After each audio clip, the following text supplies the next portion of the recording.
perang kan kadang-kadang melibatkan fatwa pun orang jadi serba salah nak tiru. Mana satu kita nak ambil dalam isu ASB, halal ke haram? Contoh, kalau tanya Majlis Fatwa Kebangsaan, dia kata halal. Kita pergi tanya fatwa Negeri Selangor, dia kata haram. Kita pergi tanya fatwa Negeri Pulau Pinang, dia kata haram. Ada dua pendapat, satu pendapat kata halal, satu pendapat yang kata haram. Pendapat yang ketiga tak ada. Kalau ada pendapat ketiga pun dia kata daripada awal tak payah terlibat. Tu yang pendapat yang ketiga lah kan. Isu ni kita terlibat. Bila terlibat, duit itu halal ke haram? Dia ada fatwa pula. Dan fatwa-fatwa yang dikeluarkan oleh ulama-ulama kita ni bukan saja-saja buat keluar, dia ada asas masing-masing. Dia ada hujah masing-masing. Anda sendiri pun ada orang tanya, mana satu ni ustaz, nak pakai yang fatwa kebangsaan ke, nak pakai yang kerajaan Negeri Selangor punya fatwa ke, atau fatwa kerajaan Pulau Pinang? Mana satu nak pakai? Sebab yang ni pun tengok, mufti yang ni pun mufti juga buat keluar fatwa kan. Orang tanya dah, sebenarnya dua-dua tu ada hujah, tu masalah dia. Nak pakai mana satu? Susah lalu lah. Kita jadi susah lah macam Ana ni daripada dulu lagi, daripada awal tak terlibat dah. Tapi ada kawan-kawan kita dah terlibat. Macam mana nak atasi benda macam tu kan? Dan kedua-dua ada hujah tau. Orang yang kata haram, dia kata haram sebab kaedah fiqh sebut idza ijtama'a al-halal wal haram ghalibal haram. Bila bercampur halal dan haram, diberatkan pada haram. Kita beli kain pelikat harga RM10, RM8 duit halal, RM2 duit rasuah. Tak tahu macam mana orang bagi rasuah kat kita, kita pun ambil RM2 duit rasuah tu, kita beli kain pelikat campur dengan RM8. Kain pelikat RM10, RM8 halal, RM2 haram, maka kain pelikat itu dikira sebagai haram. Tak boleh. Sebab iza ijtama'a al-halal wal haram walibal haram. Ustaz Ismail Kamus dia buat keluar satu istilah, bambing. Apa dia bambing? Gabungan di antara babi dengan kambing. Zaman teknologi moden sekarang.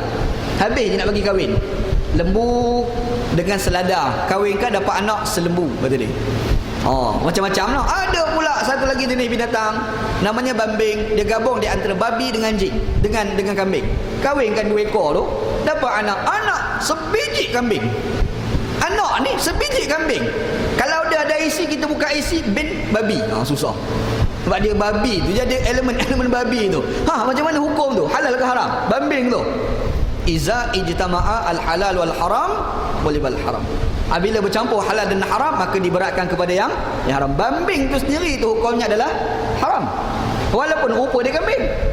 Walaupun bertebek tak bunyi babi langsung pun, memang bunyi kambing dah. Contohlah kan. Tapi sebab dia ni ada unsur-unsur silsilah babi, makanya hukumnya adalah haram. Hukum dia begitu.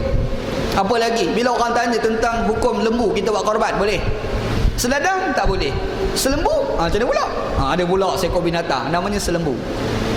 Lembu boleh, seladang tak boleh. Gabung 2 ekor binatang tadi dapat anak nama selembu. Boleh buat korban ke tidak? Tak boleh. Sebab iza ijtama'a al-halal wal haram ghalibal haram. Hukum dia begitu.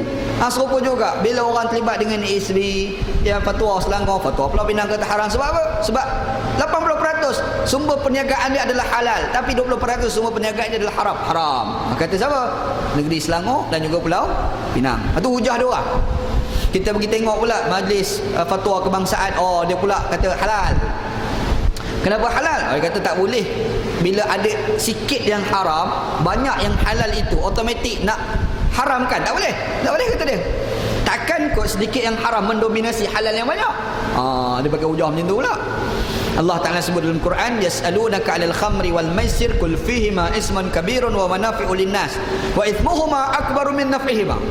Kata Allah Subhanahu wa taala, mereka bertanya pada kamu Muhammad arak dan judi. Katakanlah Muhammad, arak itu adalah dosa, tetapi ada kebaikan kepada manusia. Namun dosa dia lagi banyak daripada kebaikan. Yang mendominasinya adalah yang haram tu, tapi ada baik dia. Disebabkan kebaikan yang sedikit itu tidak boleh mendominasi keharaman arak, makanya arak tetap adalah haram walaupun ada kebaikan. Pergi terbalik sikit. Terbalik macam mana? Kalau kebaikan tu pula banyak, buruk pula sedikit. Yang arak tadi buruk dia banyak, baiknya sedikit.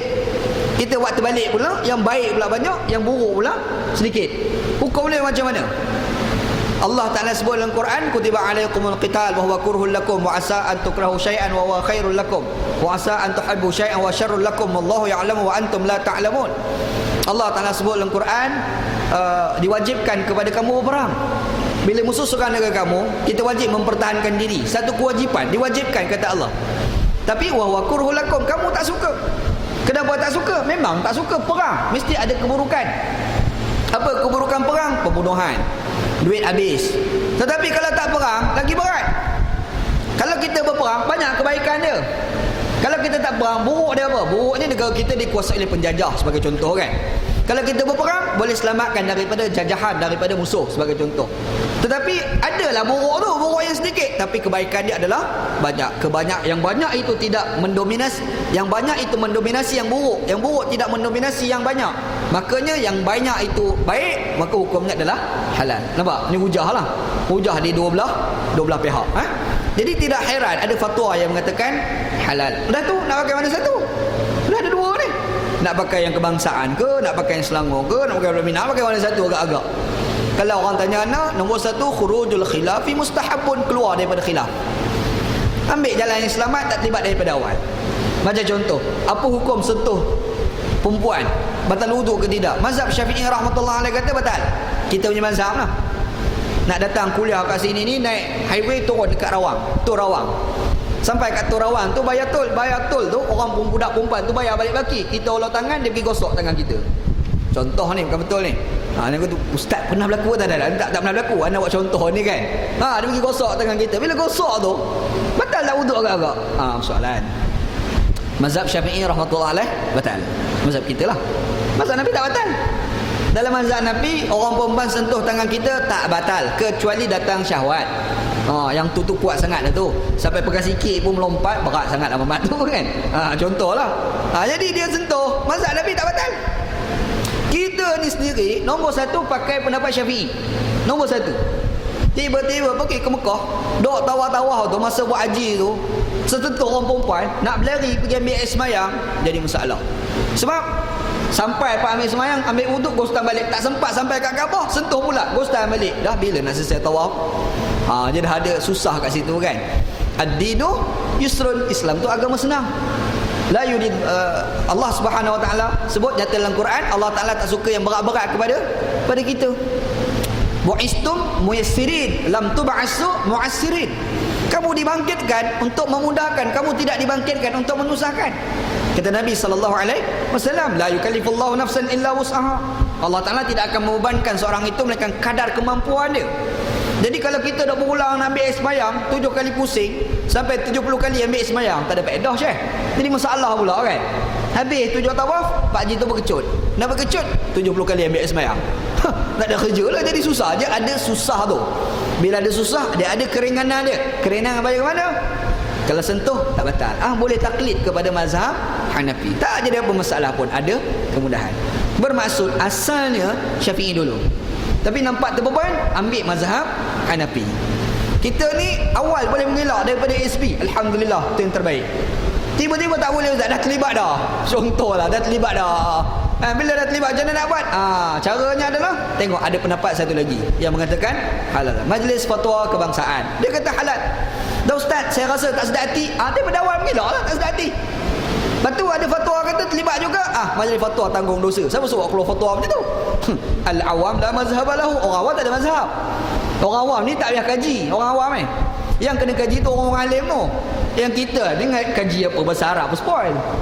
Baca Quran ni tak payah cerita faham Quran, tajwid pun salah. Tu kita lah kan. Jadi orang alim dia buat kajian, dia sendiri buat keluar fatwa. Kalau sekiranya salah, dia tanggung dosa. Padan muka dia lah. Kan? Hukum dia tak apalah, dia ada isu-isu sebegini.